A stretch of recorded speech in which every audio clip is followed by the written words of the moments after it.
Bem-vindos ao nosso grupo de estudo sobre psicologia existencial.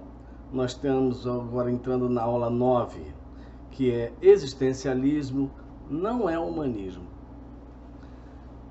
Por que razão alguns insistem em dizer que existencialismo é humanismo? Olha, pelo menos no âmbito da psicologia, o existencialismo com certeza não é humanismo. Mas a questão é, por que razão alguns insistem erradamente em dizer que existencialismo é humanismo? Por que muitos insistem em relacionar existencialismo e humanismo como se fosse a mesma coisa? Falta de conhecimento. Veja um exemplo dessa diferença. Um primeiro exemplo. Os existencialistas partem do princípio de que a existência precede a essência. Todo mundo sabe disso. Ou seja, o existencialismo não concebe o homem segundo uma essência a priori que o determine. Em uma palavra, o homem não tem uma essência. Assim crê o existencialismo. Não tem essência. Aqueles que se dizem humanistas, por outro lado, dentro da psicologia, defendem que o homem tem uma essência. E afirma que essa essência é a bondade. Dizem que o homem é bom e nasce bom, e esta é a essência do homem, segundo a concepção humanista. Não é à toa que a mais famosa frase humanista é: o homem nasce bom, a sociedade é que o corrompe. Uma frase de Jean-Jacques Rousseau, filósofo suíço que cresceu na França no século XVIII. Uma ideia totalmente contrária ao que pensa o existencialismo. Aliás, essa frase de Rousseau pode ser contestada de diversas maneiras, porque olhando a humanidade, a gente não precisa pensar muito para concluir que de bom o homem não tem quase nada. Mas não vamos perder tempo com essa frase. O existencialismo afirma que o homem não tem essência. Não é bom, nem é mal. Não é nada e, ao mesmo tempo, pode ser tudo. Tudo que quiser ser, porque é livre para suas escolhas, tanto relativas ao bem quanto relativas ao mal. Ou seja, cada ser humano deve responsabilizar-se por suas próprias escolhas pessoais, pela escolha desse alguém que tem sido. Não podemos atribuir nossa maldade ou a nossa bondade à natureza, nasci assim, nem à sociedade, olha o que fizeram de mim. Porque, na verdade, nós somos o que somos, porque de algum modo decidimos assim. Claro que nossas escolhas são feitas entre contingências, facilidades e circunstâncias diversas. Mas ainda assim, não podemos atribuir aos outros o resultado do que somos, do que fazemos, do que decidimos, do caminho que trilhamos. O Sartre disse que não existe essência, que são nossos atos que nos definem. E prossegue, dizendo que nós mesmos desenhamos o nosso retrato. As ilusões e imaginações que sustentamos a nosso próprio respeito sobre aquilo que poderíamos ter sido são decepções que dirigimos a nós mesmos sobre o que, na verdade, por alguma razão, não fizemos dentro das nossas possibilidades, que não são poucas. Sartre, Heidegger e uma infinidade de autores existenciais confirmam que a existência precede a essência, ou seja, a essência manifesta-se em cada ato e não em cada pessoa. A tua essência está nas tuas atitudes, nos atos que você escolhe praticar e não em você. Por quê? Porque o conceito de essência diz: essência é aquilo que é e não pode deixar de ser. Se o homem tivesse uma essência boa, ele não poderia deixar de ser bom, porque senão não é essência. E o que nós constatamos todos os dias é que o homem, ele é bom, ele é mau, ele age de uma forma correta, de uma forma incorreta, de uma forma justa, de uma forma injusta, muitas das vezes ao seu bel prazer. Então, o homem, ele pode ser o que ele quiser. Não há nada que o determine previamente. Isto que quer dizer que não existe essência. É isto. Né? Mas voltando à pergunta, por que alguns ainda se confundem e afirmam que o existencialismo é humanismo? Talvez seja porque Sartre fez uma palestra que acabou virando um livrinho chamado O Existencialismo é um Humanismo. Ele fez uma palestra, ele não estava escrevendo um livro. Alguém depois teve a ideia de pegar aquele texto da conferência dele e transformar em livro e deu o nome de O Existencialismo é um Humanismo. É muito interessante também a gente ver que ele diz, né, se a frase diz, não foi exatamente isto que Sartre disse, mas se a frase diz o existencialismo é um humanismo, está se referindo a um humanismo que não é esse que está aí e que todo mundo conhece, né, dentro de certas abordagens psicológicas essencialistas, que dizem que o homem nasce bom. É aí que muita gente que não leu o livro, né, o que é muito comum acontecer aqui no Brasil, né, as pessoas não leem os livros, elas leem o nome dos livros, o título do livro. Né, o pessoal fala em Nietzsche sem ter lido uma frase dele. O pessoal fala do Sartre sem ter lido nada. E aí falam que ele afirmou que o existencialismo é um humanismo porque tem um livro por aí com esse nome, mas não teve o trabalho nem de abrir o livro. Então fica difícil.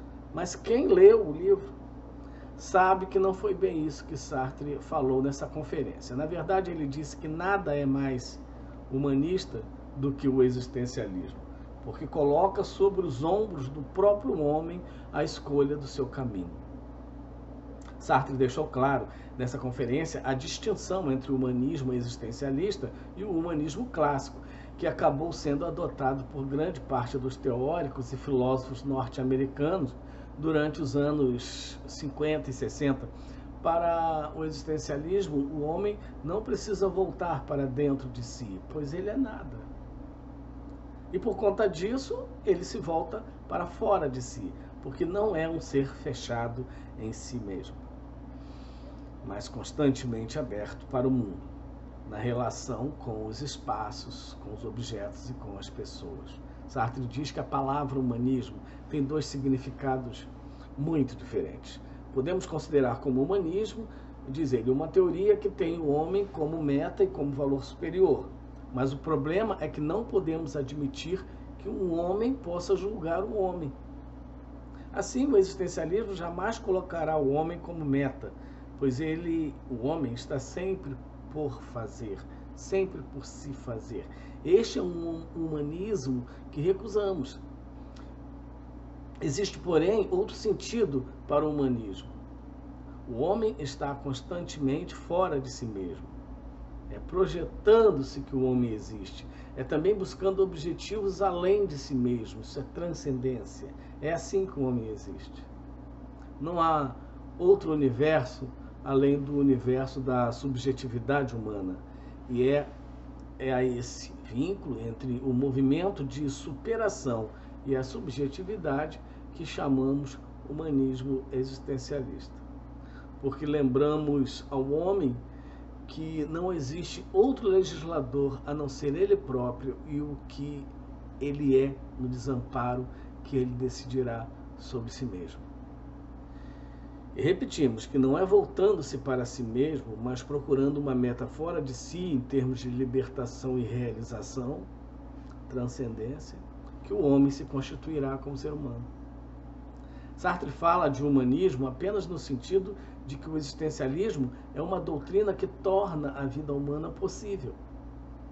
A gente fica tentando entender o que é, afinal, o humanismo e acaba concluindo que etimologicamente significa tudo aquilo que se volta para o humano, tudo. Então, essa expressão humanismo é tão ampla, mas tão ampla, que praticamente acaba não significando nada. Vejam o paradoxo. A palavra humanismo não significa nada, porque todo mundo se considera humanista. Os marxistas se consideram humanistas e os cristãos também.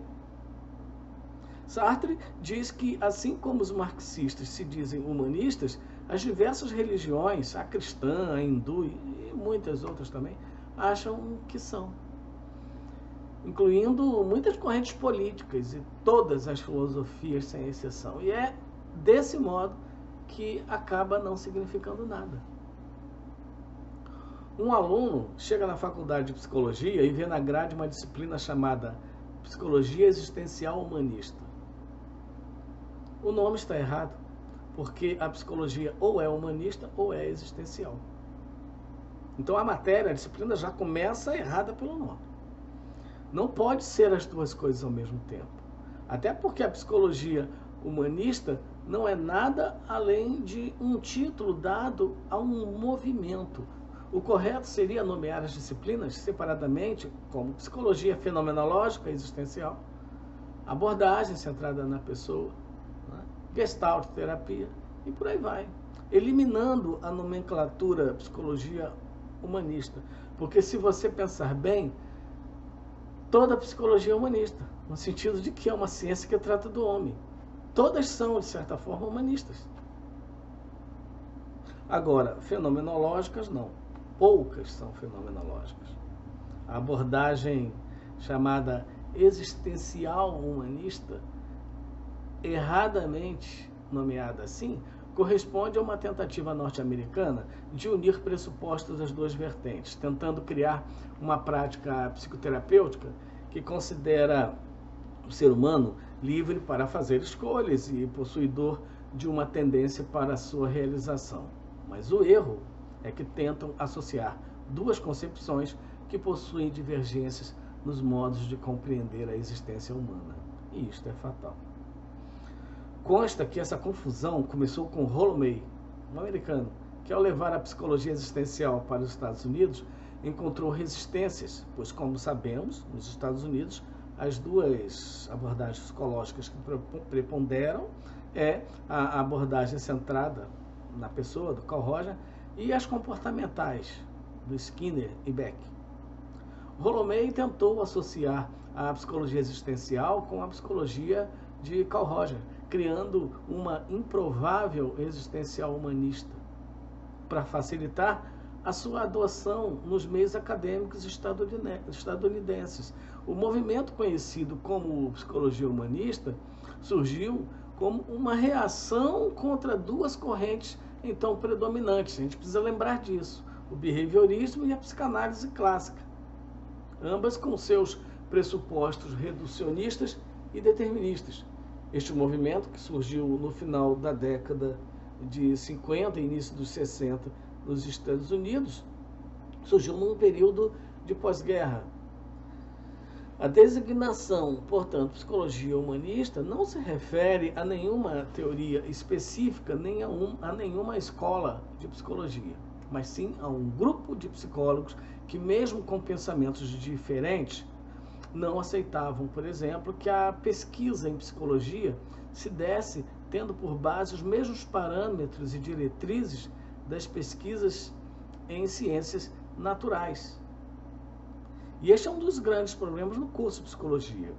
Há curso de psicologia que ensina pesquisa, quando ensina, né? Que é muito raro, que ensina pesquisa baseada em parâmetros e métodos das ciências naturais. E daí a gente comete o crime de ficar pesquisando o ser humano com metodologia objetivistas, deterministas das ciências naturais, não é? A gente fica tentando avaliar, conhecer o ser humano, levando em conta que o ser humano é aquilo que ele não é. Objetividade, que o ser humano é subjetividade. Esse é um grande, grande problema. E esses psicólogos que eu citei não aceitavam também, esses que fizeram esse grupo, não aceitavam, e com razão, que o homem continuasse sendo visto como máquina, como faz a comportamental e suas ramificações. E nem queriam a psicologia como um saber encaixado nas diretrizes deterministas da psicanálise. Então, psicologia humanista foi apenas um nome dado por Maslow a esse movimento que ele chamou de terceira força da psicologia, deixando claro que o que queriam era protestar contra a comportamental que trata o homem como máquina e o determinismo psíquico da psicanálise. E essa terceira força, ao mesmo tempo que reunia abordagens que diziam ter a fenomenologia como fundamento,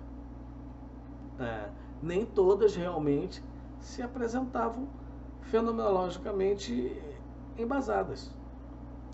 A abordagem centrada na pessoa, por exemplo, foi originada na experiência clínica do Carl Rogers. Mas a sua obra, a obra rogeriana não está bem fundamentada epistemologicamente e não apresenta relação qualquer que seja consistente com a fenomenologia.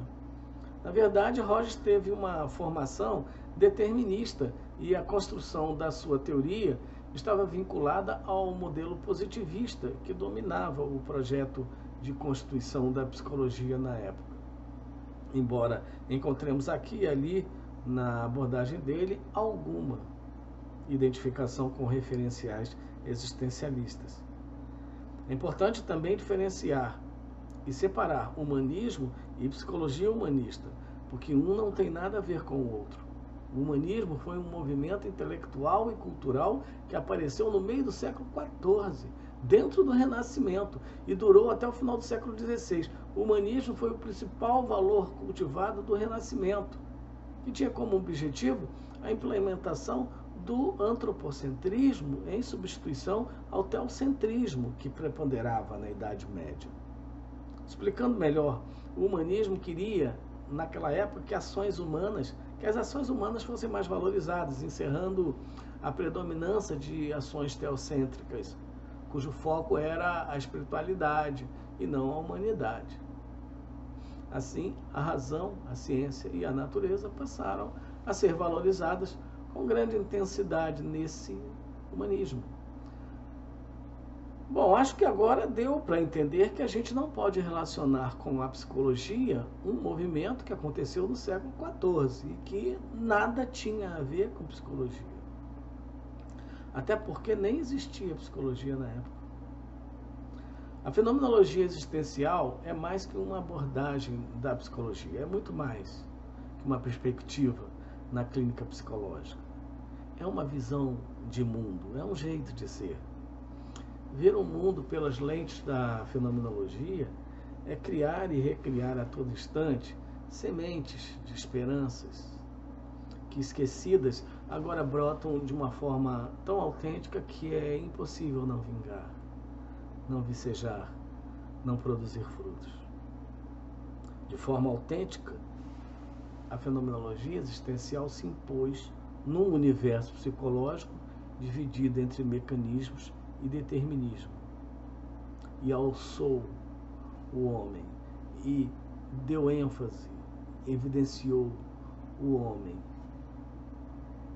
a subjetividade.